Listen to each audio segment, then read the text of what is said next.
Ladies and gentlemen, welcome to Shamsi for Tech. ഇന്ന് വീണ്ടും tech ന്യൂസുമായിട്ടാണ് വന്നിരിക്കുന്നത് ഗൈസ്. അതിൻ്റെ മുന്നേ ഒരു കാര്യം പറയാനുണ്ട്. സബ്സ്ക്രൈബ് ചെയ്യാത്ത കുറേ ആൾക്കാരുണ്ട്. ഒന്ന് പോയിട്ട് സബ്സ്ക്രൈബ് ചെയ്യുക. അതേപോലെ തന്നെ നിങ്ങൾ വീഡിയോസ് ഫുള്ളായിട്ടൊന്ന് കാണുക, പിന്നെ ലൈക്ക് അടിക്കുക, പിന്നെ കമൻ്റ് അടിക്കുക, പിന്നെ സബ്സ്ക്രൈബ് ചെയ്യുക, പിന്നെ ഷെയർ ചെയ്യുക. അപ്പോൾ ഞാൻ വീഡിയോ അധികം ഞാൻ പറഞ്ഞാൽ ദീർഘിപ്പിക്കുന്നില്ല ഗൈസ്. അപ്പോൾ എല്ലാവർക്കും വീണ്ടും welcome to Shamsi for tech. Let's roll. Hello guys, ആദ്യത്തെ ടെക് ന്യൂസിലേക്ക് അടുക്കല. ആദ്യത്തെ ടെക് ന്യൂസ് പറയാൻ പോകുന്നത് നമ്മുടെ open AI smart phone launch ചെയ്യാൻ പോകുന്നുള്ള കാര്യം മിക്കവർക്കും അറിയാം. മുന്നത്തെ ഒരു വീഡിയോകളിൽ ഷെയർ ചെയ്തിരുന്നു. ഞാനത് ഫേസ്ബുക്കിലും ഇട്ടിരുന്നു, അതേപോലെ തന്നെ എൻ്റെ യൂട്യൂബ് ചാനലിൽ ഇട്ടിരുന്നു. കാണാത്ത ആൾക്കാരുണ്ടെങ്കിൽ ഇത് രണ്ടിലും പോയിട്ട് കാണാം. ഓക്കെ, അത് വേണമെങ്കിൽ ഞാൻ ഇതിലിടാം. ഓക്കെ, ഇനി വരാൻ പോകുന്ന ഒരു കാര്യം എന്ന് വെച്ച് കഴിഞ്ഞാൽ ഇതിൽ യൂസ് ചെയ്യാൻ പോകുന്ന ചിപ്സെറ്റ് എന്ന് വെച്ച് കഴിഞ്ഞാൽ MediaTekന്റെ Dimensity 2nm 9600 എന്ന് പറയുന്ന ചിപ്സെറ്റ് വെച്ചിട്ടാണ് ഇറങ്ങാൻ പോകുന്നത്. UFS ആണെങ്കിൽ 4.1, LPDDR6 റാം വെച്ചിട്ടാണ് ഇറങ്ങാൻ പോകുന്നത്. അപ്പോൾ കാര്യങ്ങളൊക്കെ പറഞ്ഞത് നിങ്ങൾക്ക് മനസ്സിലായല്ലോ. ഇനി ആൾട്ടർനേറ്റീവ് ആപ്ലിക്കേഷൻസ് ഒന്നും യൂസ് ചെയ്യേണ്ട കാര്യമില്ല. AI ഏജൻ്റാണ് എല്ലാ കാര്യങ്ങളും ചെയ്യാൻ പോകുന്നത്. അത് ഞാൻ മുന്നത്തെ ഒരു വീഡിയോകളിൽ ഞാൻ പറഞ്ഞിരുന്നു. പോയിട്ട് കാണാം വീഡിയോ, അപ്പോൾ നിങ്ങൾക്ക് അതിൽ വ്യക്തമായിട്ട് മനസ്സിലാവും. അതിൻ്റെ ഒരു കണ്ടിന്യൂഷനാണ് ഇപ്പോൾ ഞാൻ ഈ പറഞ്ഞ കാര്യങ്ങൾ. എന്താണ് നിങ്ങളുടെ അഭിപ്രായങ്ങൾ? ഒന്ന് ലൈക്ക് ചെയ്യാം. മോട്ടറോളൻ്റെ Razr Fold മെയ് 13 ലോഞ്ച് ചെയ്യാൻ പോകുന്ന സ്നാപ്ഡ്രാഗൻ്റെ 8 Gen 5 ചിപ്സെറ്റ് വെച്ചിട്ടാണ് ഇറങ്ങുന്നത്. ഇന്ത്യയിലാണ് ലോഞ്ചിങ്, ഫ്ലിപ്കാർട്ടിൽ ഇറങ്ങും എന്നാണ് പറഞ്ഞിരിക്കുന്നത്. പിന്നെ ഒരു പ്രത്യേകതയും കൂടെ എന്ന് വെച്ച് കഴിഞ്ഞാൽ ഇത് അടിപൊളി പ്രോസ്പെക്റ്റ് ഫോണും കൂടിയാണ്. ഇത് സ്നാപ്ഡ്രാഗൻ്റെ 8 Gen 5 ചിപ്സെറ്റ് വെച്ചിട്ടാണ് ഇറങ്ങുന്നത്. ഇന്നർ സ്ക്രീൻ ആണെങ്കിൽ 8.1 ഇഞ്ചും കവർ സ്ക്രീൻ ആണെങ്കിൽ 6.6 ഇഞ്ചിൻ്റെ കവർ സ്ക്രീനാണ് വരാൻ പോകുന്നത്. രണ്ടിലും LTPO ഡിസ്പ്ലേ ആണ് വരുന്നത്.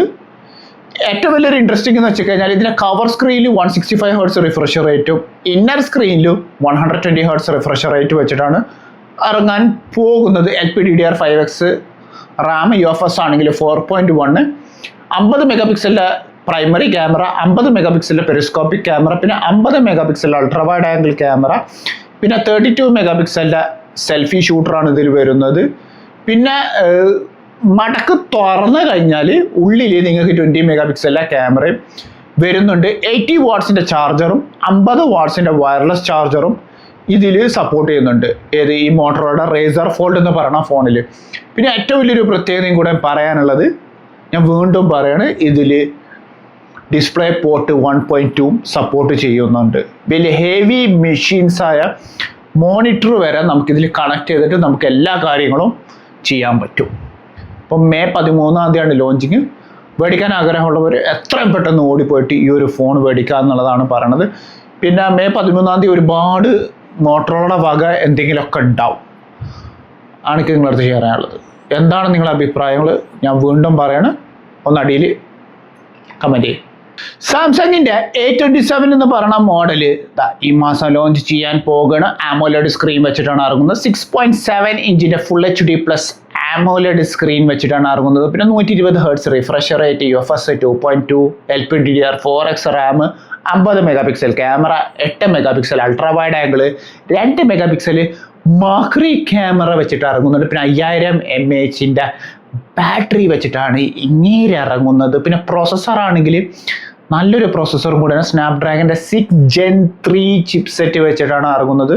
പ്രൈസ് ഹൈക്കിനെസ് ഉണ്ടോ എന്ന് ചോദിച്ചു കഴിഞ്ഞാൽ യെസ് ഉണ്ട് എന്നാണ് എനിക്ക് നിങ്ങളുടെ അടുത്ത് പറയാനുള്ളത്. ഇത് AMOLED സ്ക്രീൻ ആയതുകൊണ്ട് ഒന്നും നോക്കണ്ട എന്നാണ് എനിക്ക് നിങ്ങളുടെ അടുത്ത് പറയാനുള്ളത്. വാല്യൂ ഫോർ മണി ആണോ എന്ന് ചോദിച്ചു കഴിഞ്ഞാൽ നിങ്ങളാണ് തീരുമാനിക്കേണ്ടത്. It's value for money. നിങ്ങൾക്ക് എടുക്കാൻ താല്പര്യം ഉണ്ടെങ്കിൽ സാംസങ് എടുക്കാം. പിന്നെ സാംസങ് ആസ് യൂഷ്വൽ പറയുന്നത് പോലെ തന്നെ സോഫ്റ്റ്വെയർ അപ്ഡേറ്റ്സുകളും കാര്യങ്ങളും ഇതിൽ ഉണ്ടാവുന്നതാണ്. Decision is yours. നിങ്ങൾക്കാണ് എടുക്കാൻ തീരുമാനം ഈ ഫോണ് A27 എടുക്കണോ വേണ്ടേ എന്നുള്ളത്. അങ്ങ് ചൈനയിലേക്ക് നമുക്ക് നേരെ കിടക്കാം. നമുക്ക് ഇങ്ങനെ പോകാം ചൈനയിലേക്ക്. ഓക്കെ, പറയാനുള്ളതെന്ന് വെച്ച് കഴിഞ്ഞാൽ ഐക്കോൻ്റെ 2 സീരീസ് സ്മാർട്ട് ഫോണുകൾ ലോഞ്ച് ചെയ്യാൻ പോകുന്നുണ്ട്. അങ്ങ് ചൈനയിലാണ് ഇതിൻ്റെ ലോഞ്ചിങ്. ഐക്കോൻ്റെ 15Tയും ഐക്കോൺ നിയോ 12 സീരീസ് ആണ് ലോഞ്ച് ചെയ്യാൻ പോകുന്നത്. കാര്യങ്ങളൊക്കെ പറഞ്ഞത് മനസ്സിലായല്ലോ. ഇനി ഐക്കോ 15Tയിലേക്ക് നമുക്ക് കടക്കുമ്പോൾ 6.8 ഇഞ്ചിൻ്റെ LTPO quad HD+ OLED display ആണ് വരാൻ പോകുന്നതും. അതും 144 Hz റിഫ്രഷ് റേറ്റ്.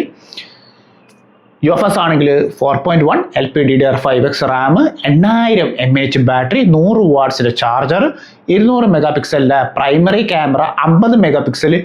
എനിക്ക് തോന്നുന്ന ഒരു കാര്യം, ഏവന്മാർ ഇതിൽ ഒരു കാര്യങ്ങളും ഡീറ്റെയിൽ ആയിട്ട് പറഞ്ഞിട്ടില്ല. 50 മെഗാപിക്സൽ ഇത് അൾട്രാ വൈഡ് ആംഗിൾ ക്യാമറ ആകുമോ അല്ലെങ്കിൽ ഇത് പോർട്രേറ്റ് ക്യാമറ ആകുമോ? എൻ്റെ ഒരു നിഗമനം വെച്ചിട്ട് ഇതൊരു പോർട്രേറ്റ് ക്യാമറ ആവാനാണ് സാധ്യത. പിന്നെ ഏറ്റവും വലിയൊരു പ്രത്യേകതയും കൂടെ പറയാനുള്ളതെന്ന് വെച്ച് കഴിഞ്ഞാൽ ഈ ഒരു ഫോണിന് 2K റെസൊല്യൂഷൻ വെച്ചിട്ടാണ് ഈ ഒരു ഫോണ് ഇറങ്ങാൻ പോകുന്നത്. പിന്നെ 100 വാട്ട്സിൻ്റെ ചാർജർ ബോക്സിൻ്റെ ഉള്ളിൽ ഉണ്ടായിരിക്കും. പിന്നെ 144 ഹെർട്സിൻ്റെ LTPO ഡിസ്പ്ലേ ആണ് വരാൻ പോകുന്നത്. HDR10+ കണ്ടന്റും കാര്യങ്ങളൊക്കെ നമുക്കിതിൽ പ്ലേ ചെയ്യാം. ഹൈ ഡൈനാമിക് റേഞ്ച് 10+ വീഡിയോകൾ വരെ നമുക്ക് ഈ ഐക്കോൻ്റെ 15T എന്ന് പറയുന്ന ഈ ഒരു മോഡലിൽ പ്ലേ ചെയ്യാൻ പറ്റും. നെറ്റ്ഫ്ലിക്സ് ഒക്കെ സുഖസുന്ദരമായിട്ട് കാണാം. വാവ്, ദാറ്റ്സ് എ ഗ്രേറ്റ് ഫോൺ. ഇനി ഐക്കോ Neo 12ലേക്ക് കിടക്കുമ്പോൾ ചെറിയൊരു മാറ്റമുണ്ട്. ഇത് AMOLED സ്ക്രീൻ വെച്ചിട്ടാണ് ഇറങ്ങുന്നത്. റിഫ്രഷ് റേറ്റും കാര്യങ്ങളോ ഒന്നും പറഞ്ഞിട്ടില്ല. എൻ്റെ ഒരു നിഗമനം വെച്ചിട്ട് ഇതൊരു 144 Hz ആവാനാണ് സാധ്യത. ചിലപ്പോൾ ഇത് 165 ആവാനും സാധ്യതയുണ്ട്. വോയിസ് വെർസാണ്. ബാറ്ററി 7500 mAh ബാറ്ററി, 100 വാട്ട്സിൻ്റെ ചാർജർ. UFS ആണെങ്കിൽ 4.1 LPDDR5Xൻ്റെ റാം വെച്ചിട്ടാണ് ഇറങ്ങുന്നത്. പിന്നെ 6.7 ഇഞ്ചിൻ്റെ AMOLED LTPO ഡിസ്പ്ലേ ആണ് വരുന്നത്. ക്യാമറ മെഗാപിക്സൽ സെയിം തന്നെ വരുന്നത്. 200 മെഗാപിക്സലിൻ്റെ ക്യാമറയും പിന്നെ 50 മെഗാപിക്സലിൻ്റെ പ്രൈമറിയോ പെരിസ്കോപ്പോ എന്തെങ്കിലുമൊക്കെ ആവട്ടെ എന്നാണ് എനിക്ക് പറയാനുള്ളത്. പിന്നെ 100 വാട്ട്സിൻ്റെ ചാർജറും വരുന്നുണ്ട്. പിന്നെ ഇതും 2K റെസൊല്യൂഷൻ സപ്പോർട്ട് ചെയ്യുന്ന ഒരു ഫോണും കൂടിയാണ്. ഇതിൽ നിങ്ങൾക്ക് ഏതാണോ നിങ്ങളെ താല്പര്യം അതിനനുസരിച്ചിട്ട് നിങ്ങൾ ഇതിന് പൈസ വസൂലാക്കുക എന്നുള്ളതാണ് പറയാൻ. വാല്യൂ ഫോർ മണി ആണോ എന്ന് ചോദിച്ചു കഴിഞ്ഞാൽ യെസ് എന്നാണ് എനിക്ക് പറയാൻ ഉള്ളത് നിങ്ങളടുത്ത്. പിന്നെ ആദ്യമായിട്ടാണ് ഇങ്ങനത്തെ ഒരു ഫോണുകളിൽ 2K റെസൊല്യൂഷൻ സപ്പോർട്ട് ചെയ്യുന്നത്. പിന്നെ എൻ്റെ ഒരു നിഗമനം വെച്ചിട്ട് എനിക്ക് തോന്നുന്നത് ഇത് സാംസങ്ങിൻ്റെ പുതിയ ഡിസ്പ്ലേ ആവാനാണ് സാധ്യത എന്നുള്ളതാണ് എനിക്ക് നിങ്ങളുടെ അടുത്ത് പറയാനുള്ളത്. എന്താണ് നിങ്ങളുടെ അഭിപ്രായങ്ങൾ? ഒന്ന് കമൻറ്റ് ചെയ്യാം. അതും പോരാണ്ട് സബ്സ്ക്രൈബ് ചെയ്യാത്ത ആൾക്കാരുണ്ടെങ്കിൽ ഒന്ന് പോയിട്ട് സബ്സ്ക്രൈബ് ചെയ്യാം.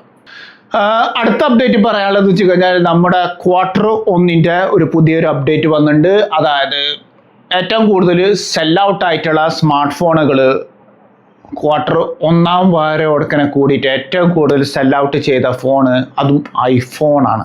iPhone 17 സീരീസിൻ്റെ 3 ഫോണുകളാണ് ഏറ്റവും കൂടുതൽ സെല്ലൗട്ട് നടന്നിട്ടുള്ളത്. അതിൽ 1, 2, 3 റാങ്കിങ്ങിലും ഐഫോണാണുള്ളത്. അതിൽ ആദ്യത്തേത് iPhone 17, പിന്നെ 17 Pro Max, പിന്നെ 17 Pro. അതിനുശേഷം സാംസങ്ങിൻ്റെ പെട്ടിക്കൂട്ടങ്ങളായിട്ടുള്ള ഫോണുകളൊക്കെ ഉണ്ട് എന്നാണ് പറയുന്നത്. പക്ഷെ അതിൽ ഇറങ്ങിയ എയർ അട്ടർ ഫ്ലോപ്പാണ് എന്നാണ് എനിക്ക് നിങ്ങളുടെ അടുത്ത് പറയാനുള്ളത്. ചാടി കയറി പോയിട്ട് എയർ മേടിക്കാണ്ടിരിക്കുക.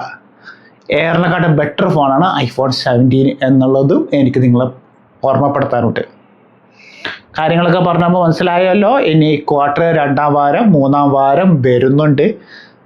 കൺസിസ്റ്റൻ്റ് ആയിട്ട് ഈ ഐഫോൺ മുന്നേറും എന്നാണ് എനിക്ക് പ്രതീക്ഷ.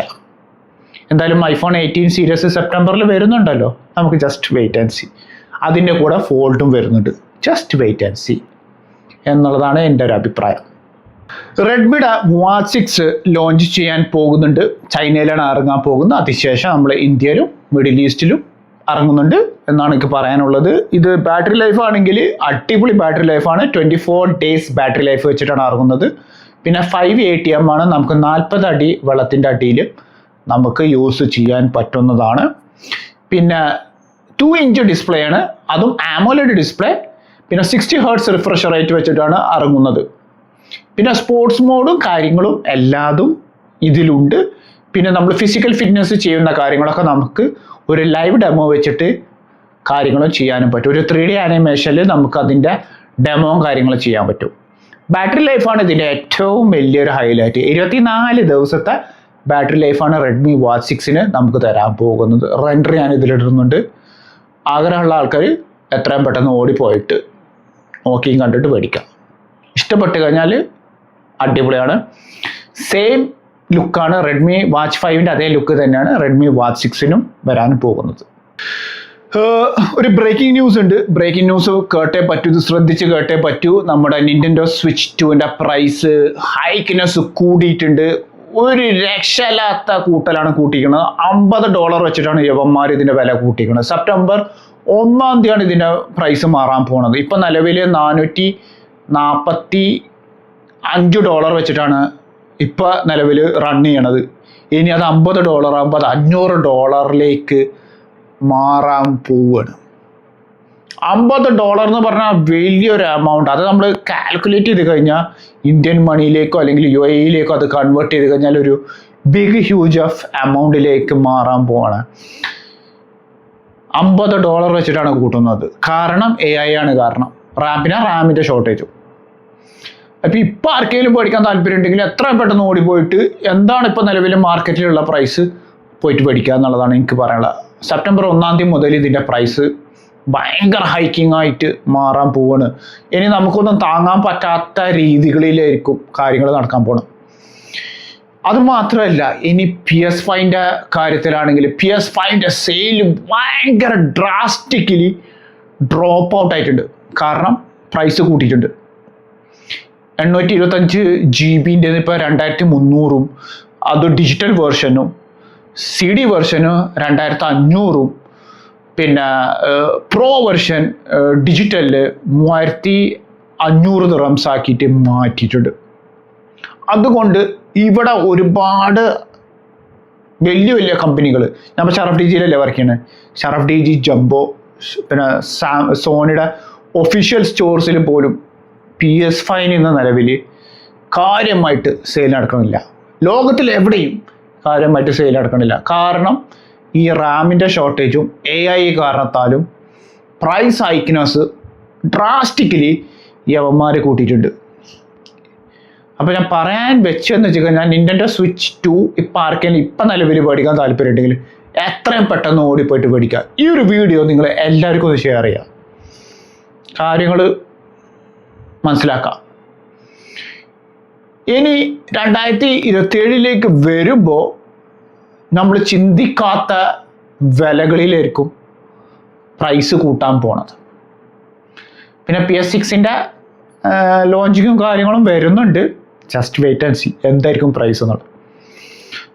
തീർച്ചയായിട്ടും ഒരു 50 ഇരട്ടി വില കൂട്ടും, അത് ഉറപ്പാണ്. ഇനി PS5നും മാത്രമല്ല, ലാപ്ടോപ്പുകൾക്കും വില കൂടും, TV-കൾക്ക് വില കൂടും, പോരാത്തന്നെ ക്യാമറകൾക്ക് വില കൂടും, ഇനി മെമ്മറി കാർഡ്സിനും വിലയും കൂടും. ഒരു രക്ഷ അല്ലാണ്ടായി പോയി. എങ്ങനെയെങ്കിലും ഈ AI-കാരോട് പറയാനുള്ളത്, നിങ്ങൾ വലിയ വലിയ കമ്പനിക്കാരോട് ആ AI ആവശ്യത്തിന് വേണ്ടി മാത്രം യൂസേജ് ചെയ്യുക. അല്ലാന്നുണ്ടെങ്കിൽ സാധാരണക്കാരന് ഇന്ന് നിലവിൽ ഈ പറഞ്ഞ സാധനങ്ങളൊന്നും മേടിക്കാൻ പറ്റാത്ത ഒരു അവസ്ഥയിലേക്ക് നമ്മൾ നീങ്ങും എന്നാണ് എനിക്ക് പറയാനുള്ളത്. നിങ്ങൾ കേൾക്കോ ഇല്ലയോ അത് നിങ്ങളെ തീരുമാനം, നിങ്ങളെ ഇഷ്ടം. പ്രൈസ് എന്തായാലും കൂടും, ഒരു രക്ഷയില്ല. 2027 ടെക്നോളജി ഇൻഡസ്ട്രിയിൽ ഒരു ഡിസാസ്റ്ററായിട്ട് മാറുമെന്നാണ് എനിക്ക് പറയാനുള്ളത്. Reason is AI. ലെനോവോൻ്റെ ലിജിയൺ 5 gaming tablet അമേരിക്കയിൽ ലോഞ്ച് ചെയ്യാൻ പോകുന്നുണ്ട്. $850 വെച്ചിട്ടാണ് ഈ ഒരു ടാബ്ലറ്റ് റിലീസ് ചെയ്യാൻ പോകുന്നത്. 8.8 ഇഞ്ചിൻ്റെ LCD സ്ക്രീനാണ് വരുന്നത്. പിന്നെ 3K റെസൊല്യൂഷൻ സപ്പോർട്ട് ചെയ്യും, 165 Hz refresh rate, 9000 mAh battery, 256 GB സ്റ്റോറേജും 12 GB റാമാണ് വരുന്നത്. പിന്നെ ഇത് LPDDR-ൻ്റെ 5T റാം വെച്ചിട്ടാണ് ഇറങ്ങുന്നത്. പിന്നെ IPS LCD ആണ്, 8.8 ഇഞ്ചിൻ്റെ LCD സ്ക്രീൻ വെച്ചിട്ടാണ് ഇറങ്ങുന്നത്. പിന്നെ അത് സ്നാപ്ഡ്രാഗൻ്റെ 8 ലൈറ്റ് Gen 5 ചിപ്സെറ്റും വെച്ചിട്ടാണ് ഇങ്ങേര് ഇറങ്ങുന്നത്. പ്രൈസ് ആണെങ്കിൽ $US വരുമ്പോൾ $850 USA-ൽ ലോഞ്ച് ചെയ്യാൻ പോകുന്നത്. അപ്പോൾ ഇത് മേടിക്കാൻ പ്രാന്തന്മാരാരെങ്കിലും ഉണ്ടെങ്കിൽ, USA-ലുള്ള ആരെങ്കിലും ഇത് കാണുന്നുണ്ടെങ്കിൽ നിങ്ങൾ മേടിക്കാം എന്നാണ് എനിക്ക് പറയാനുള്ളത്. ഗെയിമിംഗ് പ്രാന്തന്മാർക്ക് പറ്റിയ ഒരു ഗെയിമിംഗ് ടാബ്ലറ്റും കൂടെയാണ്. പിന്നെ ബാക്കിൽ പിന്നെ മറ്റേ ഇതൊക്കെ കത്തും, ലൈറ്റും കാര്യങ്ങളൊക്കെ കത്തും. പിന്നെ 9000 mAh ബാറ്ററിയാണ് വരുന്നത്. പിന്നെ അതും പോരാണ്ട് പിന്നെ ഇത് 165 Hz LTPO ഡിസ്പ്ലേയും കൂടെയാണ് നിങ്ങളടുത്ത് ഷെയർ ചെയ്യാനുള്ളത്. പിന്നെ ഡുവൽ ടൈപ്പ് സി പോർട്ടുകളും കാര്യങ്ങളും ഒക്കെ ഇതിൻ്റെ ഉള്ളിലുണ്ട്. ഗെയിമിംഗ് ടാബ്ലറ്റ് ആണോ എന്ന് ചോദിച്ചു കഴിഞ്ഞാൽ യെസ് എന്നാണ് എനിക്ക് പറയാനുള്ളത്. മേടിക്കാൻ ആഗ്രഹമുണ്ടെങ്കിൽ എത്രയും പെട്ടെന്ന് പോയിട്ട് മേടിക്കാം. ഇത് അമേരിക്കക്കാരോടാണ് പറയാനുള്ളത്. ഇത് അമേരിക്കയിലാണ് ഈ ലെനോവോ ലിജൻ 5 ഗെയിമിംഗ് ടാബ്ലറ്റ് റിലീസ് ചെയ്യാൻ പോകുന്നത്. നമുക്ക് ഗെയിമിംഗ് ലാപ്ടോപ്പിലേക്ക് കിടക്കാം. നമ്മുടെ ആസൂസ് ഒരു ഗെയിമിംഗ് ലാപ്ടോപ്പ് അങ്ങ് ചൈനയിൽ ലോഞ്ച് ചെയ്യാൻ പോകുന്നുണ്ട്. പേരും കാര്യങ്ങളും ഞാനിവിടെ പറയാം, ശ്രദ്ധിച്ച് കേൾക്കണം നിങ്ങളിതൊക്കെ. ഇത് ടിയാൻ സ്വാൻ എന്ന് പറയുന്ന ഒരു ഗെയിമിംഗ് ലാപ്ടോപ്പാണ് ഇറങ്ങാൻ പോകുന്നത്. ഇതൊരു 18 ഇഞ്ചിൻ്റെ ലാപ്ടോപ്പാണ്. റൈസൺ 9 സീരീസ് ആണ് വരുന്നത്. 9955 എന്ന് പറയുന്ന HX പ്രോസസ്സർ വെച്ചിട്ട് AMD ചിപ്സെറ്റ് വെച്ചിട്ട് ഇറങ്ങുന്ന ഒരു ഗെയിമിംഗ് ലാപ്ടോപ്പാണ്. പിന്നെ ഗ്രാഫിക്സ് കാർഡ് ആണെങ്കിൽ NVIDIAയുടെ RTX 5070 Ti എന്ന് പറയുന്ന ആണ് ഇറങ്ങാൻ പോകുന്നത്. പിന്നെ NVIDIAയുടെ G-Sync ഒക്കെ സപ്പോർട്ട് ചെയ്യും. പിന്നെ ആൻറ്റി ഗ്ലെയർ ഇതിൽ വരുന്നുണ്ട്. ആൻറ്റി ഗ്ലെയർ എന്ന് വെച്ച് കഴിഞ്ഞാൽ റിഫ്ലക്ഷൻസും കാര്യങ്ങളും ഒന്നും ഉണ്ടാവില്ല. ഇത് വീഡിയോ എഡിറ്റിങ് പ്രൊഫഷണൽ യൂസേഴ്സിനൊക്കെ വേണ്ടിയിട്ടാണ് ഈ ഒരു ഗെയിമിംഗ് ലാപ്ടോപ്പ് ഇറങ്ങാൻ പോകുന്നത്. അതും പോരാണ്ട് ഈ ഒരു ഗെയിമിംഗ് ലാപ്ടോപ്പിന് ലൈറ്റും കാര്യങ്ങളൊക്കെ കത്തും. പിന്നെ ലൈറ്റും കാര്യങ്ങളും നമുക്ക് കസ്റ്റമൈസ് ചെയ്യാം, അതിൻ്റെ ആപ്ലിക്കേഷൻസിൽ ഒക്കെ പോയിട്ട് ചെയ്യാം. പിന്നെ ഏറ്റവും വലിയൊരു പ്രത്യേകതയും കൂടെ പറയുകയാണെന്ന് വെച്ച് കഴിഞ്ഞാൽ ഇതിൽ ഡോൾബി അറ്റ്മോസിൻ്റെ സൗണ്ട് സിസ്റ്റം വർക്ക് ചെയ്യുന്നുണ്ട്. That's a great thing. Atmos സ്പീക്കേഴ്സൊക്കെ യൂസ് ചെയ്യുന്ന ആൾക്കാർക്ക് അറിയാം എന്താണ് അറ്റ്മോസ് എന്നുള്ളത്. നല്ല ചൊറിച്ചിലൊക്കെ ഉണ്ട് കേട്ടോ, അത് വേറെ കാര്യം. പിന്നെ ഇത് 16 GB റാം വെച്ചിട്ടാണ് ഇറങ്ങുന്നത്. അത് 16 GB നമുക്ക് അപ്ഗ്രേഡബിൾ ആണ്. പിന്നെ സ്റ്റോറേജും അപ്ഗ്രേഡബിൾ ആണ്. പിന്നെ ഇത് 1 TB സ്റ്റോറേജ് വെച്ചിട്ടാണ് ഇറങ്ങുന്നത്. PCI Express 4.0 NVMe SSD ആണ് വരുന്നത്. പിന്നെ ഏറ്റവും വലിയൊരു പ്രത്യേകതയും കൂടെ പറയാനുള്ളതെന്ന് വെച്ച് കഴിഞ്ഞാൽ ഇത് 300 Hz റിഫ്രഷ് റേറ്റ് വെച്ചിട്ടാണ് ഇറങ്ങുന്നത്. 165 ഒന്നല്ല, സ്ട്രെയിറ്റ് ടോപ്പ് ഗിയർ 300-ലാണ്. അപ്പോൾ ഏത് ഗെയിമാണ് കളിക്കുന്നത് അതിനനുസരിച്ചിട്ട് 300 Hz അത് വർക്ക് ചെയ്യും. ഗെയിമും കാര്യങ്ങളൊന്നും നമുക്ക് പറയാൻ പറ്റില്ല, കാരണം നമ്മൾ ഗെയിം കളിക്കാത്തതുകൊണ്ട് നമുക്ക് കാര്യങ്ങളൊന്നും പറയാൻ പറ്റില്ല. പക്ഷെ ഇതൊരു കൈൻഡ് ഇൻഫോർമേഷൻ നിങ്ങൾക്ക് അപ്ഡേറ്റ് ആയിട്ട് എടുക്കാം. പിന്നെ ഇത് 100 വാട്ട്സിൻ്റെ USB ചാർജിങ് ഇതിൽ സപ്പോർട്ട് ചെയ്യും. അപ്പോൾ ആൻകറോ ബെൽക്കിനോ ഏതൊക്കെ കമ്പനിയാണോ നിങ്ങൾക്ക് വേണ്ടത് ആ കേബിൾ നിങ്ങൾക്ക് ഇതിൽ യൂസ് ചെയ്യാം. പിന്നെ അത് 90 വാട്ട്സിൻ്റെ അഡാപ്റ്ററാണ് മറ്റേ പെട്ടീൻ്റെ ഉള്ളിലുണ്ടാവുക. പിന്നെ HDMI പോർട്ട് 2.1 ആണ്, കാരണം 300 Hz ആയതുകൊണ്ട് HDMI 2.1 വർക്ക് ചെയ്യും. അതും 10 GB base USB Type C പോർട്സുകളാണ് വരുന്നത്. That's a great thing. പിന്നെ ഡിസ്പ്ലേ പോർട്ട് 1.2 ആണ് വരുന്നത്. ഞാൻ നേരത്തെ പറഞ്ഞിരുന്നു ഡിസ്പ്ലേ പോർട്ടിൻ്റെ ഒരു അഡ്വാൻറ്റേജ് എന്ന് വെച്ച് കഴിഞ്ഞാൽ ഹെവി മോണിറ്റർ മെഷീൻസ് ഒക്കെ നമുക്ക് HDMIയോ അല്ലെങ്കിൽ ഡിസ്പ്ലേ പോർട്ടിൻ്റെ കേബിൾ വെച്ചിട്ട് കാര്യങ്ങൾ ചെയ്യാൻ പറ്റും.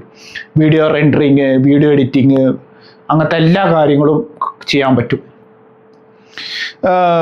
പ്രൈസും കാര്യങ്ങളും ഞാൻ അടിയിൽ മെൻഷൻ ചെയ്യാം. അതാണ് എനിക്ക് നിങ്ങളുടെ അടുത്ത് പറയാനുള്ളത്. അപ്പോൾ ഇതൊരു അടിപൊളി ഗെയിമിംഗ് ലാപ്ടോപ്പും കൂടെയാണെന്നാണ് എനിക്ക് നിങ്ങളുടെ അടുത്ത് പറയാനുള്ളത്. എന്താണ് നിങ്ങളുടെ അഭിപ്രായങ്ങൾ? മേടിക്കാൻ ആഗ്രഹമുണ്ടെങ്കിൽ മേടിക്കുക എന്നാണ് എനിക്ക് പറയാനുള്ളത്. ഇത് ഇവിടെ ഇറങ്ങുന്നുണ്ടെങ്കിൽ ഇവിടെ പോയിട്ട് മേടിക്കാം. അല്ലെങ്കിൽ നിങ്ങൾക്ക് ഇതിൻ്റെ ആൾട്ടർനേറ്റീവ് ആണെന്നുണ്ടെങ്കിൽ NVIDIA അല്ല, ഈ ആസൂസിൻ്റെ തന്നെ കുറച്ചും കൂടെ ഹൈ എൻഡ് ആയിട്ടുള്ള മോഡലുണ്ട്. അത് വേണമെങ്കിൽ ഞാൻ അതും ഷെയർ ചെയ്യാം. എന്താണോ നിങ്ങളുടെ പ്രിഫറൻസ് ഒഫീഷ്യൽ സ്റ്റോർസിൽ പോവുക, മേടിക്കാം എന്നുള്ളതാണ് എനിക്ക് നിങ്ങളുടെ അടുത്ത് പറയാനുള്ളത്. അടുത്ത അപ്ഡേറ്റ് നമ്മുടെ ഹൈസെൻസിൻ്റെ ഒരു ഗെയിമിംഗ് മോണിറ്റർ ഇറങ്ങാൻ പോകുന്നുണ്ട്. ഒബ്സിഡിയ എന്നൊക്കെയാണ് പേര്, അടിയിൽ ഞാൻ മെൻഷൻ ചെയ്യാം. ഈ ഒരു ഗെയിമിംഗ് മോണിറ്ററിൻ്റെ ആദ്യത്തെ ഒരു പ്രത്യേകതയും കൂടെ പറയുന്നത് വേൾഡിലെ ഫസ്റ്റ് ഹൈസെൻസിൻ്റെ 5K ഗെയിമിംഗ് മോണിറ്റർ വെച്ചിട്ടാണ് ഇറങ്ങുന്നത്. അതും 180 Hz റിഫ്രഷ് റേറ്റിൽ വെച്ചിട്ടാണ് ഇറങ്ങുന്നത്. പിന്നെ ഇത് ഡുവലപ്പ് മോഡ് സപ്പോർട്ട് ചെയ്യുന്ന റിഫ്രഷ് റേറ്റുള്ള ഒരു ഗെയിമിംഗ് ലാപ്ടോപ്പും കൂടിയാണ്. 5Kയിൽ വരുമ്പോൾ 180 Hz കളിക്കാം. 2K റെസൊല്യൂഷനിലാണെങ്കിൽ 330 Hz റിഫ്രഷ് റേറ്റിലും ഗെയിമും കാര്യങ്ങളും കളിക്കാൻ പറ്റും. ഇനി നിങ്ങൾ 2Kയിലാണ് വീഡിയോയും കാര്യങ്ങൾ ചെയ്യുന്നുണ്ടെങ്കിൽ 330 Hz റിഫ്രഷ് റേറ്റിൽ വീഡിയോ എഡിറ്റും ചെയ്യാം, ഗെയിമും കളിക്കാം. ഇനി നിങ്ങൾ 5Kയിലാണ് വീഡിയോ റെക്കോർഡിങ് ചെയ്യുന്നുണ്ടെങ്കിൽ, വീഡിയോ എഡിറ്റിംഗ് ചെയ്യുന്നുണ്ടെങ്കിൽ അത് 180 Hz വീഡിയോ എഡിറ്റും ചെയ്യാം, ഗെയിമും കളിക്കാം. പക്ഷെ ആ ഗെയിം റെസൊല്യൂഷന് 5K അതിൽ ഉണ്ടായിരിക്കണം നിർബന്ധമായിട്ട്, എന്നാൽ മാത്രമേ ചെയ്യാൻ പറ്റുള്ളൂ. അപ്പോൾ നമ്മൾ 5Kൻ്റെ ഗെയിം റെസൊല്യൂഷൻ വരാൻ വേണ്ടി വെയിറ്റ് ചെയ്യല്. ഇതൊരു വാല്യൂ ഫോർ മണി ആണോ എന്ന് ചോദിച്ചു കഴിഞ്ഞാൽ യെസ് എന്നാണ് എനിക്ക് പറയാനുള്ളത്. പിന്നെ നമുക്ക് സ്ക്രീന് ഹൊറിസോണ്ടലായിട്ടും വെർട്ടിക്കലായിട്ടും നമുക്ക് ടിൽറ്റ് ചെയ്യാനും കാര്യങ്ങളൊക്കെ ചെയ്യാൻ പറ്റും. നമുക്ക് ഇങ്ങനെ യൂസ് ചെയ്യാം, ഇങ്ങനെ യൂസ് ചെയ്യാം. ഞാൻ പിക്ചർ ഇട്ട് കഴിഞ്ഞാൽ നിങ്ങൾക്ക് വ്യക്തമായിട്ട് അതിൽ മനസ്സിലാവും. പ്രൈസും കാര്യങ്ങളും ഞാൻ അടിയിൽ മെൻഷൻ ചെയ്യാം. പിന്നെ അത് HDMI ആണെങ്കിൽ 2.1 ആണ് ആസ് യൂഷ്വൽ, കാരണം 180 ഹെർട്സ് ആണല്ലോ 5Kയിലും. പിന്നെ 2Kയിലാണെങ്കിൽ 330 ഹെർട്സ് റിഫ്രഷ് റേറ്റ് ആണല്ലോ, അതുകൊണ്ടത് പറ്റും. ഡിസ്പ്ലേ പോർട്ട് ആണെങ്കിൽ അപ്ഗ്രേഡ് ചെയ്തിട്ടുണ്ട്, 1.2ൻ്റെ പകരം 1.4 ആക്കിയിട്ടുണ്ട്. അപ്പോൾ അത് കുറച്ചുകൂടി ഫാസ്റ്റ് ആണ്. പിന്നെ ഇതൊരു മിനി LED ഡിസ്പ്ലേ ആണ് വരുന്നത്, അതൊരു വലിയൊരു ഹൈലൈറ്റ് കൂടെയാണ്. വിലയാണെങ്കിലോ നമുക്ക് താങ്ങാൻ പറ്റില്ല എന്നുള്ളതാണ് എനിക്ക് നിങ്ങളുടെ അടുത്ത് പറയാനുള്ളത്. വില കാര്യങ്ങൾ അടിയിലിട്ട് കഴിഞ്ഞാൽ നിങ്ങളെ ബോധമൊക്കെ പോവും. കിഡ്നി വിൽക്കാനുള്ളവർ കിഡ്നി വിൽക്കുക, അല്ലാന്നുണ്ടെങ്കിൽ സ്വപ്നം കാണാം. അത്രേ എനിക്ക് പറയാനുള്ളൂ. പിന്നെ ഫ്ലിക്കറിങ്ങും കാര്യങ്ങളൊന്നുമില്ല. അത് ഇതിൽ 2300 പിക്സൽ ഡിമ്മിങ് എന്തോ ഉണ്ട് എന്നാണ് പറയുന്നത്. അത് ഞാൻ അടിയിൽ മെൻഷൻ ചെയ്യുക. ലോക്കൽ ഡിമ്മിങ്ങും കാര്യങ്ങളുണ്ട്. പിന്നെ പീക്ക് ബ്രൈറ്റ്നസ് ആണെങ്കിൽ 2000 പീക്ക് ബ്രൈറ്റ്നസ്സും ആണ്. ഒരു രക്ഷയില്ലാത്തൊരു പീക്ക് ബ്രൈറ്റ്നസ്സും. അത് നമ്മൾ HBMലേക്ക് കൺവേർട്ട് ചെയ്ത് കഴിഞ്ഞാൽ പിന്നെ പറയേണ്ട കാര്യമില്ല, വേറെ ലെവല് തന്നെയാണ്. ഇത് 2000 peak brightness HDR കണ്ടന്റിലായിരിക്കും 2000 peak brightness work ചെയ്യുക, അല്ലെങ്കിൽ അത് സെപ്പറേറ്റ് ചെയ്യും. കാര്യങ്ങൾ മനസ്സിലായാലോ? ഞാൻ ഇത്രയും ഈസി ആയിട്ടാണ് പറഞ്ഞത്. ഇതൊരു ടെക്നിക്കൽ വേർഡും കൂടിയാണത്. പിന്നെ ഇതൊരു മിനി LED കൂടിയാണ്, അതുകൊണ്ട് പിന്നെ വേറെ ലെവലിൽ തന്നെ. എന്തെങ്കിലും വിട്ടുപോയോ?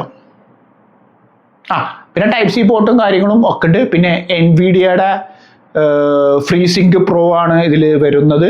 പിന്നെ അത് പോരാണ്ട് നമുക്ക് ഈ ബ്ലാക്ക് മോഷൻ ബ്ലറിങ് ഒക്കെ നമുക്കിതിൽ അവോയ്ഡൊക്കെ ചെയ്യാൻ പറ്റുന്നു. അതിൻ്റെ പേരും ഞാൻ അടിയിൽ മെൻഷൻ ചെയ്യാം. ഇതൊക്കെയാണ് കാര്യങ്ങൾ. വിലയും കാര്യങ്ങളും അടിയിലാണ് വരുന്നത്, യുവാനിലൂടെ. അതേപോലെ അത് ഡോളറിലും ഇതിൻ്റെ വില ഇടാം. പേരാണ് ഏറ്റവും വലിയത്, ഒബ്സിഡിയ എന്നൊക്കെയാണ് പേര്. അപ്പോൾ പറയാനുള്ളതെന്ന് വെച്ച് കഴിഞ്ഞാൽ, വീണ്ടും ഹൈലൈറ്റ് ചെയ്യാനുള്ളതെന്ന് വെച്ച് കഴിഞ്ഞാൽ, ഹൈസെൻസിൻ്റെ സൈഡിൽ നിന്ന് വേൾഡിലെ ഫസ്റ്റ് 5K മോണിറ്ററാണ് ലോഞ്ച് ചെയ്യാൻ പോകുന്നതും. അതും ചൈനയിലാണ് ലോഞ്ചിങ്. ഇഷ്ടപ്പെട്ടു ഈ ഗെയിമിംഗ് മോണിറ്റർ.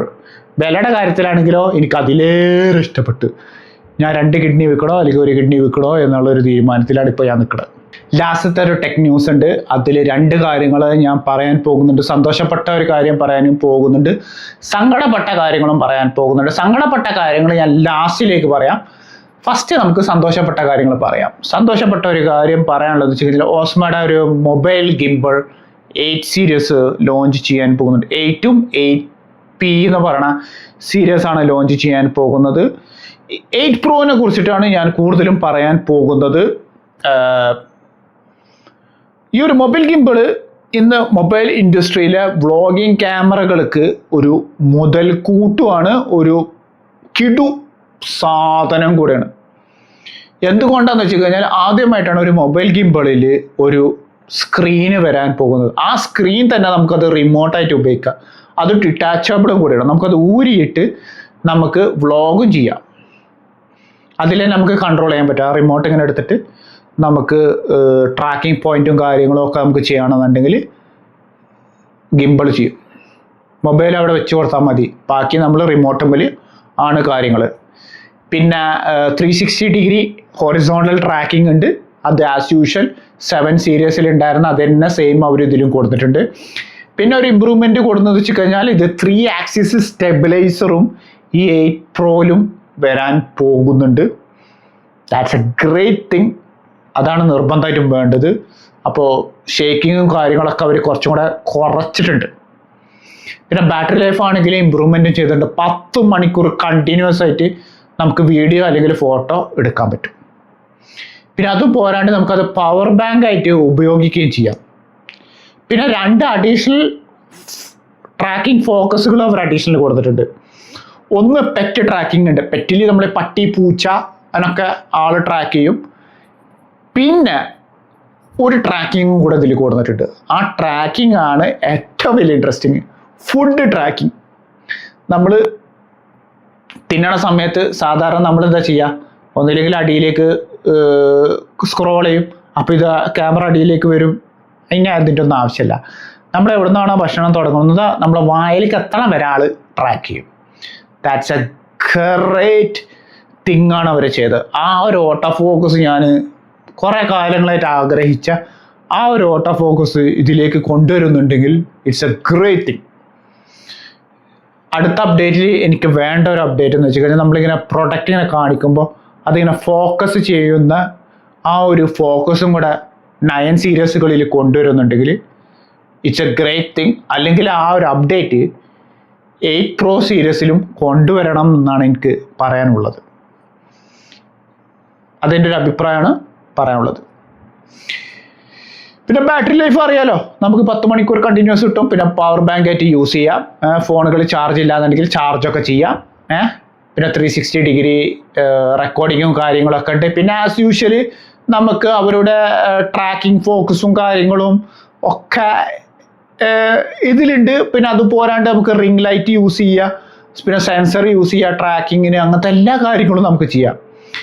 പിന്നെ ഏറ്റവും വലിയൊരു പ്രത്യേകതയും കൂടെ പറയാനുണ്ട് ഇതിൽ ഇനി നിങ്ങൾ ഐഫോണാണ് യൂസ് ചെയ്യുന്നുണ്ടെങ്കിൽ ജസ്റ്റ് ടാപ്പ് ചെയ്ത് കൊടുത്താൽ മതി. അതിൻ്റെ NFC പോലത്തെ ഒരു ഓപ്ഷൻ ഉണ്ട്. അവിടെ ജസ്റ്റ് ടാപ്പ് ചെയ്ത് കഴിഞ്ഞാൽ നേരെ ഗിംബിൾ വർക്ക് ചെയ്യും, കണക്റ്റും ആവും, വർക്കും ചെയ്യും.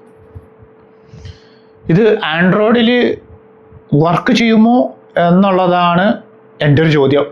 ആൻഡ്രോയിഡിലും കൂടെ ഇങ്ങനെ വർക്ക് ചെയ്യുന്നുണ്ടെങ്കിൽ ഇട്ടല്ലോ പിന്നെ വേറെ ലെവലിൽ തന്നെ. കാരണം മിക്ക ആൾക്കാർക്ക് അറിയാലോ, ഈ മൊബൈൽ ഗിംബിള് DJIൻ്റെ പ്രോഡക്ട്സുകൾ ഐഫോണിലേക്ക് വരുമ്പോൾ വേറെ തന്നെയാണ്. ആൻഡ്രോയിഡിനെക്കാട്ടും വേറെ ലെവലിൽ തന്നെയാണ് DJI ഐഫോണിലേക്ക് വരുമ്പോൾ. പറയാനില്ല, ഒരു രക്ഷത, ഒരു വേറെ ലെവല് മേഖലയിലേക്ക് DJI മാറും. ഇതേ ലെവൽ ഇനി കൊണ്ടുവരണം എന്നുണ്ടെങ്കിൽ ആൻഡ്രോയിഡിൽ ഇതേപോലെ തന്നെ കൊണ്ടുവരണം. ഇതെൻ്റെ ഒരു അഭിപ്രായം ആണ് എനിക്ക് പറയാനുള്ളത്. നിങ്ങൾക്ക് അങ്ങനെ ഒരു അഭിപ്രായം ഉണ്ടെങ്കിൽ നിങ്ങൾക്ക് ഷെയർ ചെയ്യാം. അടിയിൽ കമൻറ്റിലും നിങ്ങൾക്ക് ഷെയർ ചെയ്യാം. എൻ്റെ മനസ്സ് പറയുന്നു എനിക്കിങ്ങനെ വേണം എന്നാണ് എനിക്ക് പറയുന്നത്. ഇനി കുറച്ച് കഴിഞ്ഞാൽ ഞാൻ ഈ ഫുഡ് പരമായിട്ടുള്ള കാര്യങ്ങളൊക്കെ ഞാനിനി തുടങ്ങുന്നുണ്ട്. അപ്പോൾ അതിന് എനിക്കൊരു ഒരു ഗിംബിൾ വേണം, അത് നിർബന്ധം. അപ്പോൾ ഞാൻ വിചാരിക്കുന്നുണ്ട് അടുത്ത മാസം യവന എടുത്താലോ എന്നുള്ളത്. എന്താണ് നിങ്ങളുടെ അഭിപ്രായങ്ങളൊന്ന് കമൻറ്റ് ചെയ്യുക. കാര്യങ്ങളൊക്കെ പറഞ്ഞത് നിങ്ങൾക്ക് മനസ്സിലായി എന്നാണ് എൻ്റെ ഒരു പ്രതീക്ഷ. ഇനി നമുക്ക് നേരെ അമേരിക്കയിലേക്ക് കിടക്കാം. അമേരിക്കയുടെ അവസ്ഥ വളരെ മോശമാണെന്ന് മിക്കവർക്കും അറിയാം. അതായത് DJI പ്രൊഡക്ട്സ് അമേരിക്കയിൽ ബാൻ ചെയ്തിരിക്കുകയാണ്. FSIൻ്റെ പ്രശ്നങ്ങളാണ്, സെക്യൂരിറ്റി ഇഷ്യൂസ് കാരണത്താൽ ബാൻ ചെയ്തിട്ടുണ്ട്. അതിൽ പെട്ടെന്നാണ് നമ്മുടെ DJIൻ്റെ പുതിയ ഡ്രോണുകൾ, ലിറ്റോ സീരീസ് ഡ്രോണ് ഒന്നും അവിടെ യൂസ് ചെയ്യാൻ പറ്റില്ല. എക്സിസ്റ്റിംഗ് ഡ്രോണുകൾ നിങ്ങളെ കയ്യിലുണ്ടെങ്കിൽ യൂസ് ചെയ്യാം. അതേപോലെ തന്നെ എക്സിസ്റ്റിംഗ് ആയിട്ടുള്ള Pocket 3 സീരീസ് വരെ ഉണ്ടെങ്കിൽ അത് യൂസ് ചെയ്യാം. പക്ഷെ Pocket 4 യൂസ് ചെയ്യാൻ പറ്റില്ല. Pocket 4ൻ്റെ ഡുവൽ ക്യാമറ വരുന്നുണ്ട്, അതും യൂസ് ചെയ്യാൻ പറ്റില്ല. പിന്നെ Action 6 ഇപ്പം നിലവിൽ അവിടെ ഉണ്ടല്ലോ, അത് യൂസ് ചെയ്യാം. പക്ഷെ 7 യൂസ് ചെയ്യാൻ പറ്റില്ല. പുതിയ വരുന്ന ഒരു DJIൻ്റെ പ്രൊഡക്ട്സും അവർക്ക് അവിടെ വിൽക്കാനും പറ്റില്ല, അവിടെ അവർക്ക് യൂസ് ചെയ്യാനും പറ്റില്ല. ആ ഒരു അവസ്ഥയിലേക്കാണ് ഇന്ന് അമേരിക്കൻ മാർക്കറ്റും ഗവൺമെൻറ്റും തീരുമാനം എടുത്തിട്ടുള്ളത്. നിങ്ങളിനി ടൂറിസ്റ്റാണ്, നിങ്ങളിവിടെ മിഡിൽ ഈസ്റ്റിൽ വന്നിട്ട് സാധനം മേടിക്കുന്നുണ്ടെങ്കിൽ നിങ്ങൾ ആ സാധനം അവിടെ അമേരിക്കയിൽ എത്തുമ്പോൾ അവർ കൊണ്ടുപോയിട്ട് എയർപോർട്ടിൽ നിന്ന് കച്ചറയിലേക്ക് അവർ കളയും. പിന്നെ നിങ്ങൾ ചിലപ്പോൾ ഒരു ചോദ്യം ചോദിക്കും, അതായത് ഈ പഴയ എക്സിസ്റ്റിംഗ് സീരീസുകളിൽ വാറണ്ടിയും സോഫ്റ്റ്വെയർ അപ്ഡേറ്റ് തരുമോ എന്നുള്ളത്. തീർച്ചയായിട്ടും അതൊക്കെ ഉണ്ടാവും. പക്ഷേ പുതിയ സീരീസുകളുള്ള പ്രോഡക്ട്സുകൾ നിങ്ങൾക്ക് അമേരിക്കയിൽ യൂസ് ചെയ്യാനും പറ്റില്ല, ബാനുമാണ്. പിന്നെ ഒരു ചോദ്യം നിങ്ങൾ ചോദിക്കും, എങ്ങനെയാണ് ഇത് വ്ളോഗർമാർക്ക് ഇത് കിട്ടുന്നത്? വ്ളോഗർമാർക്ക് ഇത് താൽക്കാലിക രീതികളിൽ അവർക്കിത് ട്രൈ ചെയ്യാൻ ഇതിന് റിവ്യൂ യൂണിറ്റാണ് കൊടുക്കുക. അതിനുശേഷം അവരത് തിരിച്ച് മേടിച്ചിട്ട് അവർ വേറെ രാജ്യങ്ങളിലേക്ക് അവരത് എന്തെങ്കിലുമൊക്കെ ചെയ്യും. ഇതാണ് നിങ്ങളുടെ അടുത്ത് ഷെയർ ചെയ്യാനുള്ളത്. എന്താണ് നിങ്ങളുടെ അഭിപ്രായം? നിങ്ങളിതിൽ രേഖപ്പെടുത്തുക. എനിക്ക് തോന്നുന്നില്ല ഇതൊരു നല്ലൊരു തീരുമാനമാണ് എന്നുള്ളത്. കാരണം അമേരിക്കക്കാർ പുതിയ ഡ്രോണൊന്നും ഉണ്ടാക്കുന്നില്ല, വെറും AI മാത്രം ഉണ്ടാക്കുന്നു. ചൈന ആണെങ്കിൽ AI ഉണ്ടാക്കുന്നു. അവരുടെ മെഷീൻസുകളാണെങ്കിലും AI വെച്ചിട്ടും പ്രവർത്തനം അടിപൊളിയാക്കിയിട്ട് മാസ്മരിക ലെവലിലാണ് കൊണ്ടുപോകുന്നത്. അമേരിക്ക ചിന്തിക്കുന്നതിൻ്റെ 50 ഇരട്ടിയാണ് ചൈന ചിന്തിക്കുന്നത്. എന്നാൽ പിന്നെ ഇവർക്ക് വിൽക്കാൻ അനുമതി കൊടുത്തുകൂടെ എന്നാണ് എനിക്ക് നിങ്ങളടുത്ത് പറയാനുള്ളത്. ഇതിൻ്റെ മെയിൻ പ്രശ്നം ആരാന്ന് പറയുമോ? ട്രംപ് അഡ്മിനിസ്ട്രേഷനാണ്. സത്യം, ഇയാൾക്ക് ബിസിനസ് ചെയ്യാനും അറിയില്ല, ഒരു പിണ്ണാക്കും ഇയാൾക്ക് അറിയില്ല. ഇയാളൊരു നരേന്ദ്രമോദിയുടെ ഫസ്റ്റും ലാസ്റ്റും അപ്പൂപ്പൻ വേർഷനാണ്. അമേരിക്കയുടെ ഏറ്റവും വലിയൊരു തോൽവി എന്ന് പറയണത് ഇന്നത്തെ നിലവിൽ ഇയാളാണ്. ട്രംപ്. കുറ്റപ്പെടുത്തുന്നതല്ല, സത്യമാണ്. ഇയാളൊരു മൊരടനും മൊണ്ണനും മരമണ്ടനുമാണ്. ഇയാൾക്ക് ബിസിനസ് ചെയ്യാൻ അറിയില്ല. വെറും പൈസ ഇങ്ങോട്ട് കിട്ടണം എന്നുള്ള ഒരു മനുഷ്യനാണ് ഇയാൾ. കാര്യമായിട്ടാണ് പറഞ്ഞു. ഇയാൾ പക്ക ഒരു മരപ്പൊട്ടനും മൊണ്ണനുമാണ്. കോപ്പിറൈറ്റ് ഒന്നും തരരുത്, കാര്യങ്ങളാണ് പറയണത്. യൂട്യൂബിനോടാണ് പറയണത്, കോപ്പിറൈറ്റ് ഒന്നും തരരുത് പ്ലീസ്. എന്തായാലും കാര്യങ്ങളൊക്കെ നടക്കട്ടെ. ഞാൻ വീഡിയോ വൈൻഡപ്പ് ചെയ്യാണ്. അപ്പോൾ എല്ലാവർക്കും വീഡിയോ ഇഷ്ടപ്പെട്ട് കഴിഞ്ഞാൽ എല്ലാവരും എൻ്റെ വീഡിയോസിന് വേണ്ടി നിങ്ങൾ ലൈക്കും കമൻറ്റും സബ്സ്ക്രൈബും ഷെയറും ചെയ്യുക. അതുവരെക്കും എല്ലാവർക്കും എൻ്റെ ഹൃദയം നിറഞ്ഞ വലിയൊരു ഗുഡ് ബൈ.